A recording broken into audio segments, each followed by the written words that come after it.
안녕하세요. 여러분들과 지구과학 짤과 함께 공부하고 있습니다. 저는 여러분들과 함께 공부하는 송티이고요. 자, 우리 이제 천고에 대해서 이야기하다가 마쳤던 것 같아요. 자, 그러면 요 이제 일주권과 지평선이 이루는 각도라든가 이런 거 설명하려면 일단 천고의 기본에 대해서 알고 있어야 되거든요. 자, 그러면 이 천고의 기본은 얘들아 기본이잖아, 맞지? 그러면 기본은 뭐 해야 돼? 암기하셔야 돼요. 자, 그래서 암기 적어두시고 별표를 한 100만 개 치십시오. 됐죠? 별표 100만 개. 자, 가겠습니다. 천고의 북극은 뭐라고 정했냐면 북극성의 위치야. 왜냐하면 북극성이 바로 북극 알려주는 지표라 그랬잖아요. 이해되죠? 자, 그래서 모든 별은 북극성을 중심으로 일주운동하고요. 천고의 적도와 나란히 일주운동합니다. 자, 그러면 천고의 적도에 대해서 설명할게요. 천고라고 하는 것은 이제 구라 그랬으니까 우리가 반구만 봤지만 이렇게 생긴 게 천고예요. 그러면 지구가 이 가운데 있을 거 아니에요? 맞죠? 우리가 지구에서 본 하늘을 이렇게 무한대로 확장하면 이렇게 된다고 했으니까 그러면 지구의 자전축이 이렇게 있다 치면 여기가 천고의 북극이 되는 거예요. 왜냐하면 지구의 자전축에 고정되어 있는 별이 북극성이기 때문에 됐죠? 이 북극성이 있겠죠? 그러면 얘들아 요 지구의 적도는 뭐라고 부르냐면 천구로 가면 천구의 적도가 되는 거예요. 그래서 천구의 적도와 나란하게 일주운동합니다. 북극성을 중심으로 요렇게 돌고 있기 때문에 천구의 적도와 나란하겠죠. 맞죠? 그 다음에 얘들아 1시간에 15도씩 가요.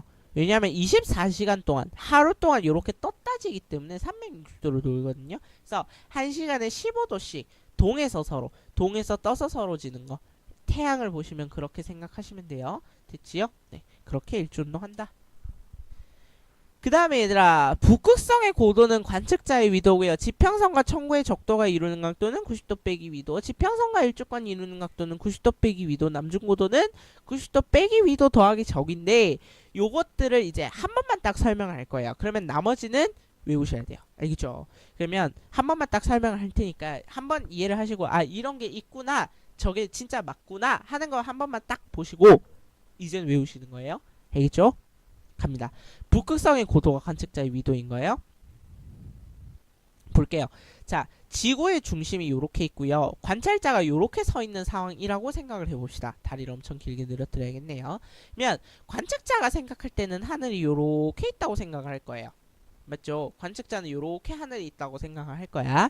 자, 그런데 얘들아, 북극성의 고도의 정의는 뭐냐면요. 이 땅바닥에서 북극성의 빛은 이렇게 지구에 평행하게 들어오거든요. 그러면 지구에 이렇게 평행하게 북극성의 빛이 들어왔다라고 이야기를 했을 때 북극성의 빛이 이렇게 들어왔다고 했을 때 요게 이루는 예각을 우리는 북극성의 고도로 합니다. 그러면 얘를 세타라고 해볼게요. 자, 그렇다면 얘들아 요 땅바닥과 얘가 이루는 각도는 몇 도예요? 90도죠. 맞죠? 땅바닥과 얘가 이루는 각도는 90도예요. 노란색 잘 안 보이겠죠? 네, 90도예요. 근데 얘들아, 북극성이 온 빛과 그 다음에 지구에 요렇게 선을 그었을 때 요 각도가 이루는 각도도 90도예요. 맞죠? 맞죠? 자, 그럼 이제 어려운 거 할 거예요. 요거는 이해를 안 하셔도 괜찮아요. 이거는 그냥 외우면 끝나는 건데 한 번에 설명을 해줘야 되는 거라서 하고 있어요. 자, 그렇다면 여기도 90도고 여기도 90도니까 얘가 세타면 여기는 90 마이너스 세타고 여기도 90도니까 여긴 세타다라는 거 이해되시나요? 여기도 세타예요. 됐죠? 자, 그럼 얘들아 요것과 지구의 중심으로부터 요렇게 돼 있는 선, 요 두 선은 평행하다 맞죠? 그러면 위도의 정의가 뭐냐면 위도의 정의는 지구 중심으로부터 요렇게 적도가 있을 거 아니에요? 요 선과 그 다음에 관측자가 있는 선을 지구 중심과 연결한 선, 요 선이 이루는 각도를 위도라고 그래요. 그러면 얘들아 평행하니까 엇가게에서 얘가 세타면 얘도 세타라는 거 이해됩니까? 그래서 북극성의 고도가 관측자의 위도가 된 거예요. 어렵죠? 그러면 외우시면 돼요. 어려우면 외우시면 돼요. 북극성의 고도는 관측자의 위도다. 다시 북극성의 고도는 관측자의 위도다. 북극성의 고도는 관측자의 위도다. 그러면 관측자의 위도에 대한 정보가 없을 때는 북극성의 고도를 확인하는 거죠. 됐어요? 네, 그러면 일단 1번 설명했습니다. 요거는 할 수 있어야 돼요. 그 다음에 두 번째, 지평선과 천구가 이루는 각도는 90도 빼기 위도래요. 그럼 얘는 또 뭔 소린가? 그러면 지평선이라고 하는 건 얘가 서 있다고 생각하는 땅바닥이에요. 얘는 땅바닥이 요렇게 있다라고 생각하죠. 맞죠? 그러면 지평선과 지금 천구의 적도가 이루는 각도라고 그랬으니까 천구의 적도는 여기 있죠. 맞나요? 그러면 얘와 얘가 이루는 각도를 찾으래요. 그러면 이거는 어떻게 계산된 건지 알겠죠? 90도. 얘가 90도니까 90도 빼기 위도 세타. 이렇게 해서 계산된 거예요.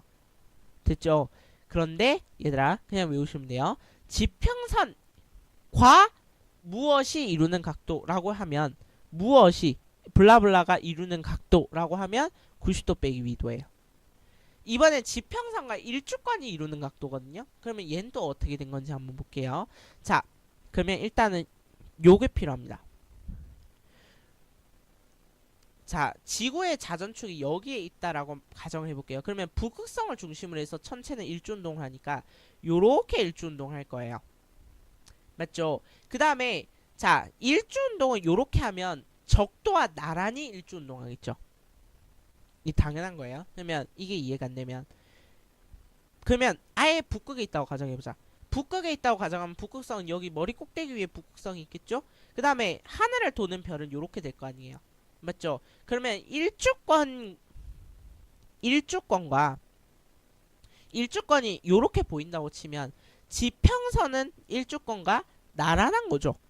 맞죠? 적도, 천구의 적도는 일주권과 나란하게 돌고 있어요. 다시 일주권이 있고 천구의 적도는 일주권과 나란해요. 맞죠? 일주권과 그러면 각이 같아야 돼. 근데 얘들아 북극성은 여기 있어. 북극성을 중심으로 일주운동하니까 얘는 90도 얘도 90도를 이루는 거죠. 맞죠? 그래서 북극성의 고도를 알면 그게 위도고 그 다음에 지평선과 무엇이 이루는 각도 하면 90도 빼기 위도가 되는 거죠. 북극성과 얘가 이루는 각도는 90도. 그 다음에 지평선과 일주권이 이루는 각도 하면 천구의 적도랑 일주권은 나란하니까 그 각도는 같아야 되는 거예요. 됐죠? 자, 그러면 1번 설명했고 2번 설명했고 3번 설명했습니다. 그 다음에 이제 4번 설명해야 되는데 4번은 일단 적이라는 개념을 우리가 배운 적은 없어요. 맞죠? 이 적이라고 하는 개념은 나중에 이제 공부를 할게요. 자, 이건 신기해서 그냥 가져와 봤어요. 북극성의 고도가 관측자의 위도라는 걸 설명해주는 자료입니다. 요거는 일단 나중에 하고 그 다음에 혹시 궁금할까봐 그래서 나중에 할 건데 그러니까 적이라고 하는 개념을 나중에 할 거거든요. 근데 혹시나 궁금할까봐 요 그림을 일단 가져오긴 해봤어요. 근데 이해가 잘 안 될 거예요. 그래서 요거는 나중에 하겠습니다. 알겠죠?